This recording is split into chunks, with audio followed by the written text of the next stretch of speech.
तो सबसे पहले आप लोगों को पता होना चाहिए कि लोकल रिफाइन के वो गोल्ड जिसे हम पठूर कहते हैं और जो इंपोर्टेड पीस आता है, ये दोनों दिखने में कैसे होते हैं। जब तक इनके ऑप्टिकली करेक्टर का आपको नहीं पता होगा तो आप इसकी डिटेल को बहुत अच्छे तरीके से नहीं समझ सकते। हेलो व्यूअर्स, अस्सलाम वालेकुम, मैं हूं Ali and welcome to my channel Sonic Expert. Gold information से रिलेटेड एक और वीडियो लेकर आपकी खिदमत में हाजिर हूं। आज जिस टॉपिक पे हम बात करेंगे वो है डिफरेंस लोकल रिफाइन किए हुए गोल्ड यानी पठूर में और जो इंपोर्टेड पीस आता है बाहर से 10 तोले का या 1 आउंस का या 10 ग्राम का 5 ग्राम का, उसमें और लोकल सोने में क्या डिफरेंस है, देखने में क्या फ़र्क होता है, इनकी मिलावट मिक्सिंग में क्या डिफरेंस होता है और इनकी प्राइसेस में क्या फ़र्क होता है। अगर हम खरीदें तो हमें किस तरह खरीदना है, अगर बेचें तो हमें किस तरह बेचना है, उन सारी चीज़ों पे इस वीडियो में हम बात करेंगे। तो वीडियो शुरू करने से पहले तमाम देखने वालों से गुजारिश है कि चैनल को सब्सक्राइब करें और बेल आइकन को ज़रूर दबाएं। तो देखें, सबसे पहले हम बात करते हैं पीस की। देखें, ये जो बाहर से ब्रिक आती है, पहले हमें उन कंपनीज़ का पता होना चाहिए कि कॉमनली कौन सी कंपनीज़ जो हैं वो ज़्यादा खरीदी और बेची जाती हैं। उसमें स्विस का नाम सर फहरिस्त है, ये भी इंपोर्टेड पीस होता है। ARY है और वेलकाम्बी है, ये वेल नोन नाम है जो ज़्यादा खरीदे और बेचे जाते हैं और ये पैकिंग की सूरत में आते हैं बाहर से। अगर ARY की बात करें तो ARY जो है वो बार कोड के साथ आता है कि वो आप बार कोड स्कैन करके आप उसका रजिस्ट्रेशन नंबर जो उस पर लिखा हुआ होता है वो उनकी ऑफिशियल वेबसाइट पे चेक कर सकते हो।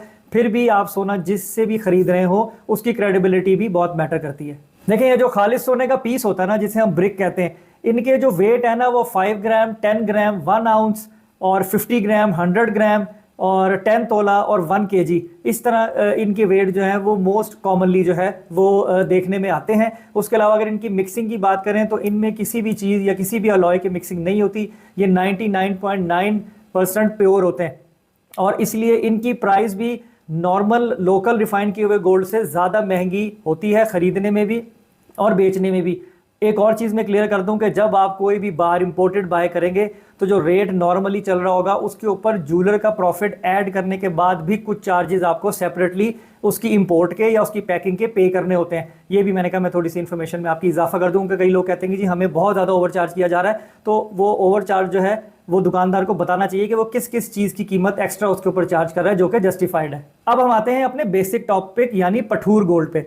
देखिए, पठूर गोल्ड को पहले समझें। पठूर गोल्ड जो है वो 2 तरीके से बनाया जाता है। एक जो पुराना जेवर खरीदा जाता है उसको मेल्ट करके रिफाइन करके जो सोना खालिस किया जाता है उसको भी पठूर कहते हैं। उसके अलावा जो ये आपके इंपोर्टेड पीस आते हैं जिसका जिक्र मैं पहले वीडियो में कर चुका हूँ स्टार्ट में, उन पीसीस को भी लिक्विडेट करके और उसमें कुछ मिक्सिंग करके उनको भी पठूर गोल्ड बनाया जाता है।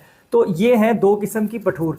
इन दोनों किस्म में अगर हम इसकी प्योरिटी की कैलिब्रेशन करें ना, जैसे जो खालिस सोना है 24 कैरेट वो 99.9% जो है वो प्योर होता है। ये 24 कैरेट कंप्लीट नहीं होती, पठूर होती है 23.9 यानी 23.9% खालिस होती है और इसमें थोड़ा सा मार्जिन होता है इम्प्योरिटी का, तो इसलिए इसका रेट कम होता है। एक और चीज़ मैं आपको बताता चलूँ, जैसे कई कॉमन क्वेश्चन मुझसे पूछते हैं कि जी हम खालिस सोना देते हैं फिर 21 में ज्वेलरी लेते हैं। देखें, अगर आपने 10 ग्राम सोना खालिस दिया तो उसका वज़न जो है जब 21 कैरेट में आप बनाएंगे तो वज़न बढ़ जाएगा। अगर ज्वेलर आपको वज़न बढ़ा के वापस दे रहा है तो फिर वो ठीक है, अगर वो आपसे खालिस लेके आपको सिर्फ उसी वज़न का 21 कैरेट सोना दे रहा है तो वो आपके साथ ज़्यादती कर रहा है।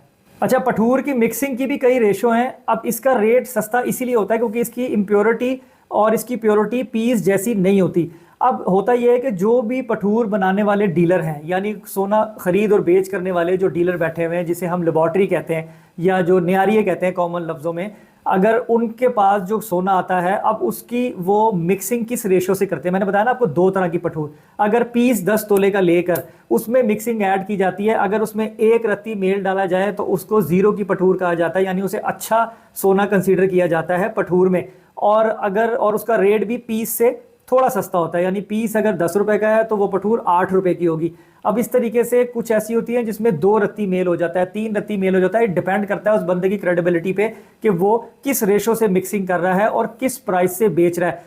जो मिक्सिंग वाली पठूर है ना, जिसमें ज़्यादा रेशो में मिक्सिंग होती है, मोस्टली वो ज्वेलरी बनाने के लिए इस्तेमाल होती है मोस्टली। और जो भी डीलर उस सोने को लिक्विडेट करके बनाता है उन्होंने अपनी मोहरें भी बनाई हुई हैं और वो जब गोल्ड मेल्ट होकर सांचे में आता है तो उस पर वो मोहर लगाकर प्रिंट भी कर देते हैं ताकि उनकी हॉल मार्किंग हो, उसका फ़ायदा ये होता है कि उनको पता होता है ये सोना हमने रिफ़ाइन किया है, जो हम रेशो बता रहे हैं ये वही निकलेगी। तो इसलिए पठूर आप जिससे भी खरीदें, लोकल रिफाइन किया हुआ गोल्ड आप जिससे भी खरीदें, कोशिश करें आप उसी को रीसेल करें, तो वो आपसे वापसी पे बहुत ज़्यादा कटौती नहीं करेगा। अगर रेट जो है वो सेम भी हो रहा होगा तो वो थोड़े से डिफरेंस से आपको उसका कैश रिटर्न कर देगा। तो ये एक बड़ी जो है वो कॉमन बात है जो लोगों को नहीं पता कि वो लोकल रिफाइन किया हुआ कहीं से लेके किसी और के पास ले जाते हैं, तो उसकी जो प्योरिटी है वो हमेशा वो चेक करने के लिए दोबारा रिफाइन करते हैं, एक प्रोसीजर फॉलो करते हैं, टाइम टेकिंग होता है। और अगर वही वो 1 रत्ती वाली ना हो, वो 2 रत्ती वाली निकल आई और रेट में फ़र्क हुआ तो आप उसमें नुकसान भी कर सकते हैं। पठूर से मुतल्लिक मैं एक इन्फॉर्मेशन आपको और दूं, देखें जो खालिस सोना होता है पीस वाला वो सॉफ्ट होता है,